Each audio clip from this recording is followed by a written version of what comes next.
The southern states of America have a distinct culture, history, and energy all of their own. I'm on a journey through Alabama and Georgia, 60 years after the momentous Selma marches. Last time in Alabama, I saw how Mardi Gras has become a place where African American culture is now celebrated.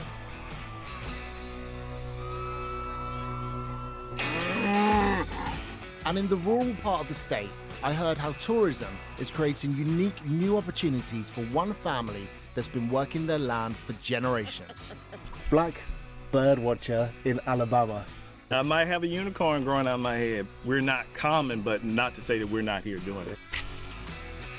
So this time I'm continuing my journey to see how Selma marks its anniversary, but also to find out how these states have changed in the years since, particularly for people that look like me.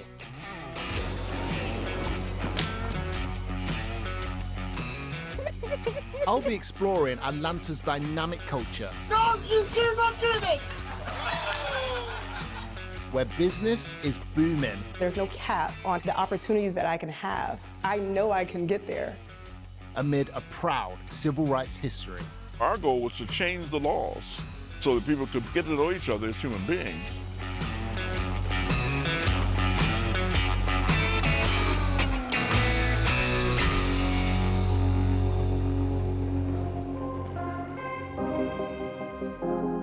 Now, my journey continues on into Georgia to the so-called cradle of the civil rights movement, Atlanta. This city feels a world away from Alabama that I just explored. There, you're kind of swept up with this low-key southern charm. But here is a whole other thing. It's a bubbling, dynamic, thriving city. And I've been told that a lot of the locals that you meet here aren't actually from here. It's a place that draws you in with a pull of its own. While once many people arrived by railroad, through which the city's economy boomed as a major transport hub, today it boasts America's busiest airport, one of the strongest economies in the US, and a growing tech sector. It's also a city with a majority black population, where wealthy people are buying up big properties. So to get a flavor of the high life here, Hey! I'm meeting up with a local real estate agent, Talia Diaz. Good to see you. Welcome to my city. Welcome to Atlanta. It's good to be here in the A. So look, I have to bring you right here to the most historic space in Atlanta. Yeah. And that right there is Dr. Martin Luther King's house. Gives me goosebumps knowing that that was Martin Luther King's house right there. Yes, absolutely. That's the heartbeat of Atlanta. That's who we are as a people. And honestly, if you go further down the street, you're going to see Ebenezer Baptist Church. That's where Dr. King was a reverend at. That's where, you know, they were putting everything together to say, hey, let's stand up for ourselves and stand up for our community. And as soon as you go to that church right across the street, you'll see the mural of John Lewis, who's another huge figure in the civil rights movement as well. And were you aware of all the history here from the civil rights movement growing up? Absolutely. It's ingrained in me. You know, my grandparents, they marched in Selma. I remember John Lewis being at our house when I was a little girl. This gives me such great joy to know that I'm from a city that started a movement. There's no better person to show me around. Absolutely. Let's go. You ready? I want to have a look. Come on. Let's do it. Talia is as successful as many of her wealthy clients, having come to prominence capitalizing on Atlanta's thriving film and TV industry. As a star of the real estate reality TV program, Selling It in the ATL. I have my clients for a reason. But she's not about to stop chasing the commissions on Atlanta's luxury housing stock just yet. And she has one to show me that's just come to the market. Atlanta's such a special place, and a lot of people, I think, move here for just opportunities because they see that it's just on the, it's going up. Yeah, it's on the up. You know, prices of houses as well been going up. Oh God, yes. Like all of this here was never here. All of this was trees when I was living over here. And it looks like they're about to build an apartment complex there for sure. Atlanta's just always evolving. So here we are. I'm ready to put a down payment. Please, let's go and write the contract now. So this home is absolutely stunning. I cannot wait till you come in and see. Oh, this is gorgeous. Isn't it gorgeous? High ceilings. Yes, absolutely. And this home is actually 5 bedrooms. It is 7 baths, and it's absolutely stunning. So this goes for about $2.5 million. Okay. And there's some credits that the developer is also giving to you. So if you want to redo the movie theater room, you can do that. There's a movie theater. Oh yeah, there's a movie theater. Oh my God, no. Of course. Why would there not be? Yeah. It's Atlanta. You're only 3 miles away from the largest studios in North America. This is the Black Hollywood of the South. So everyone wants to be in Atlanta now, and it's absolutely amazing here. Come on, let's go take a look. I gotta show you downstairs, okay? Yeah. Yeah, so you see the wine cellar, right? 2-person chairs, sit down, enjoy a glass of wine. Here you have the half bathroom with a full sauna. Across, there's a flex space, so when you're working out, you can go ahead and cross right on over, go to the sauna and relax. Swimming pool. And the pool. My favorite part. It's stunning. It really is. Talia, what do you think it is about Atlanta? It feels like it's so many opportunities for people, especially Black people. We see so much of each other in government, on television, as news anchors. There's no ceiling for us. If you're from Atlanta, you kind of walk around with an audacity, like I'm supposed to be in the room, because there's no ceiling, there's no cap on how much I can make or the opportunities that I can have. I know I can get there. It's a confidence that most people just would never experience unless you're here. What do you think is the root cause of all the success that African Americans have had here in Atlanta? Honestly, I would say it's us having just Black mayors that have pulled us up with them. We've had a Black mayor for over 50 years. They've gone back and said, let's help our community in those impoverished neighborhoods. Let's help our schools. Let's build that up. And they've been continuing to do that for years. And also, you know, we vote. We're big on voting for our local elections, not just the presidential, but definitely for the local elections. We do everything that we can to make our voices heard here. And Atlanta is very vocal about that. Successive mayors have made policies that are more inclusive, like ensuring public contracts no longer overwhelmingly favored white-owned companies. This has encouraged entrepreneurial African Americans to move to Atlanta, bringing their own influences to everything from business to entertainment.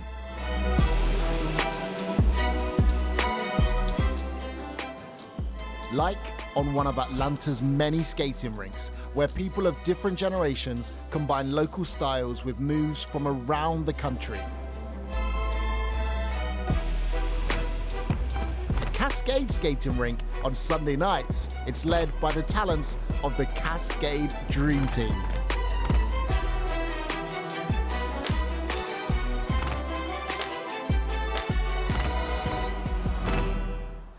I am very excited because the Dream Team have let me come here today and watch them practice, and they've said I get to skate as well, but I'm not gonna lie, I'm a little bit rusty. The skating scene wasn't always so inclusive. Even after desegregation, nights where the Black community were welcome were often billed as soul nights.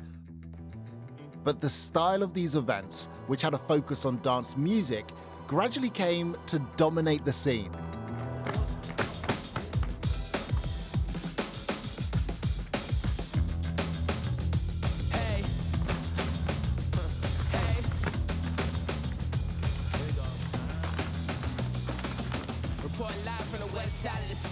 We are going full safety first. Hey,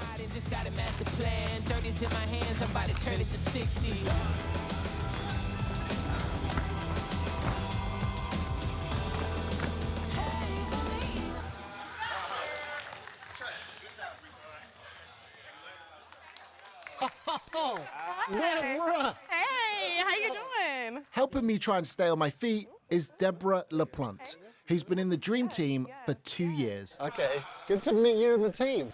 So we're gonna teach you the basics for now. It's a crossover and then step over. So cross with your right and step over with your left. That's not basic. It's just That is not basic. balance. Just 1 foot balance, nothing major. Okay, it's the ATL You would glide cross. forward, step.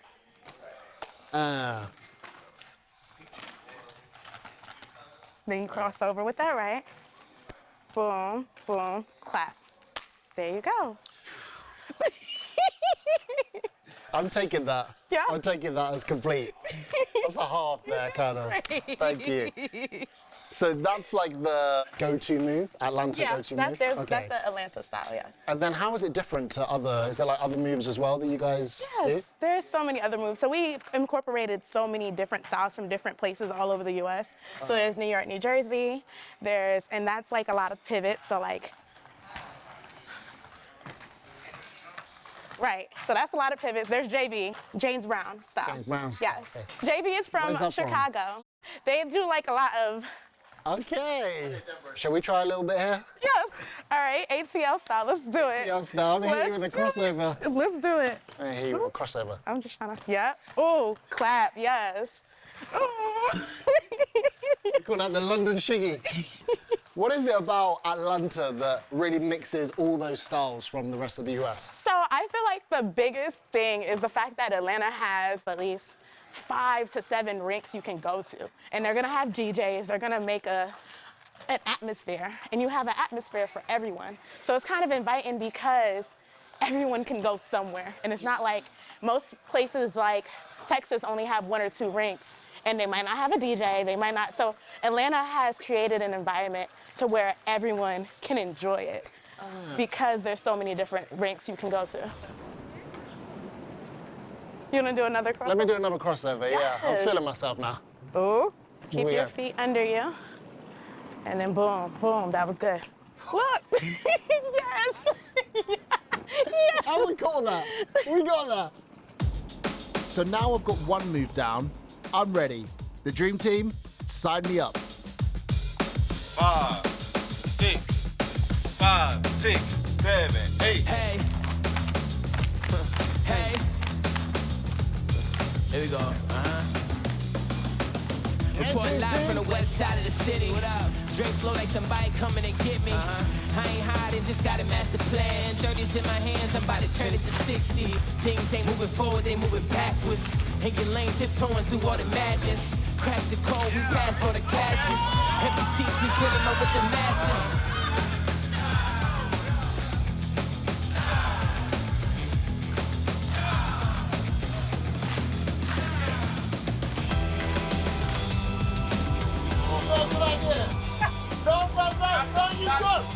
Just give up to this!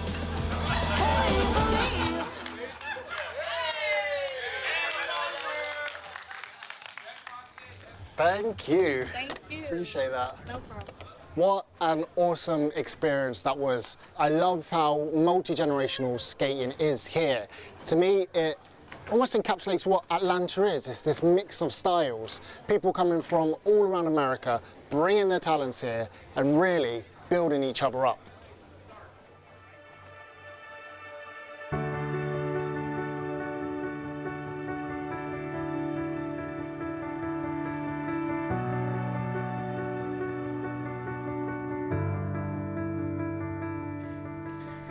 Legendary place, Morehouse College. So this is where Martin Luther King actually studied, and Morehouse is a HBCU, which stands for Historically Black College or University.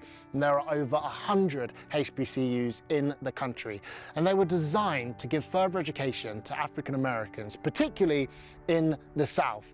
And what's great about Atlanta is there are 6 HBCUs all concentrated in one area, and they played a big role during the civil rights movement. In the 1960s, the big group of HBCUs here set the stage for the Atlanta student movement, ultimately helping desegregate parts of the city through business boycotts, marches, sit-ins, and more, often receiving a hostile response. and even arrest. Marches congregated first on this square on Clark Atlanta's campus before heading onto Atlanta's streets. But this was our staging ground, when we were going to go downtown. Charles Black was once chairman of the movement, and Dr. Georgianne Thomas was a fellow marcher. Well, it must be understood that things were quite different at that time. So many things were illegal as related to black folk and white folk intermingling. You couldn't ride in the same taxi cabs, use the same ambulances. You couldn't sit down and eat together in any public place. Just a whole lot of stupid things that were law. They were actually law of the land and were enforced. There were signs everywhere. So our goal was to change the laws and get the signs down so that people could begin to interact across these artificial barriers and get to know each other as human beings. I thought the world was mixed till I found out that I was colored when I came south. But I'm glad I did come south. Where did you come from then? Gary, Indiana. And in Indiana at that time you could? In Gary, you didn't know that you couldn't do things because we had mixed classes, mixed everything. One of the times that you came here, you got together, you knew what you were going to do, and then on one of those days you got burnt. Man jumped out of the... We were used to being spat on. They already told us that was going to happen. And we were used to the N-word. So you kept marching regardless of what happened. You used to things being thrown at you. But I was holding my placard, and he jumps out of the crowd and burns me with the cigarette. And I stand there and let him burn me. He went back with his people, and they all laughed and spat on us, and I kept marching. The campus here can be visited as part of a scheduled tour.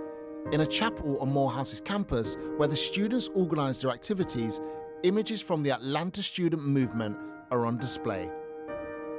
This really handsome guy there, that's me when I was like 20 years old. This image here is when Dr. King is actually under arrest at this time, along with Lonnie King and Marilyn Price, who's in the middle there. This was a result of our convincing him to go to jail 2 weeks before the election between Nixon and Kennedy. Nixon was leading by double digits across the country. After his arrest, and the Kennedy campaign published a document they called the Blue Bomb about all this, black folk all across the country switched their vote from Republican to Democrat, and Kennedy won by less than 1 vote per precinct 2 weeks after his arrest. So that's very important. Speaking to you both just makes me realize the importance of HBCUs. Like, how important do you feel like they are, and to make sure they are still recognized going forward? Oh, I'm very happy. I've been teaching at Clark Atlanta as an adjunct professor for 20 years, all right? I'm very happy to be here because I teach through the lens of Afrocentric, a black woman teaching black history at a black HBCU. The end product is a student who is aware of who he is, whose he is, and why he's here, or she. I understand you're going to Selma from here. The most amazing thing happened, though, after the signing at the time of that Lyndon Johnson called upon Congress to pass the Voting Rights Act. He made the statement that this nation needs to overcome the legacy of bigotry and injustice in this country, and we shall overcome. Mm. Oh my God. Oh, I cried like a baby. Mm-hmm. He had infused. He was using our anthem. Mm-hmm. We shall overcome. The President of the United States was infusing into his speech, our anthem. He said, we have to overcome all this stuff, and we shall overcome. Wow. I'll never forget that moment. Oh, deep in my heart, I do believe we shall overcome someday. How about that? It means a lot to you both. Mm-hmm.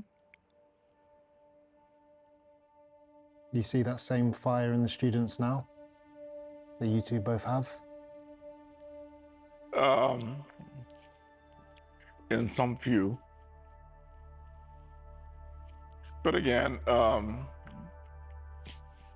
too many of the students assume that, you know, everything's gonna be all right somehow.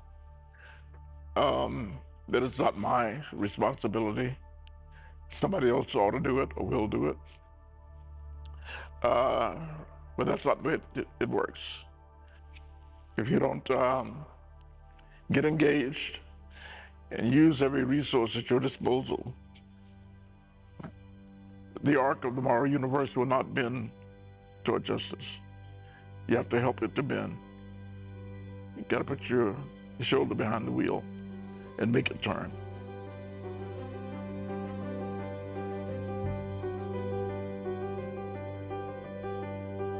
With Charles and Dr. Thomas's words in mind, I returned to Selma, wondering just how energized people will be for the 60th anniversary of the Selma March. But I needn't have worried. Say fight back, we fight back. Last time with your fist in the air. Everybody, everybody, everybody, everybody. We meet at Brown Chapel AME Church, just as they did 60 years earlier. The atmosphere is picking up here, looking a lot different to how it was last time we were outside this church.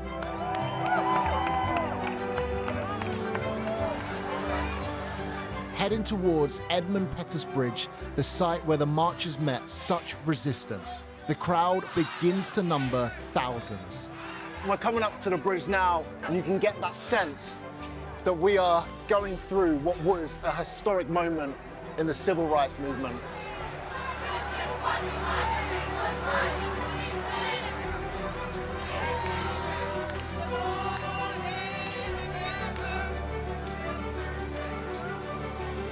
A mixed group of ages and races, many with their own messages, pledging to continue the fight for equality.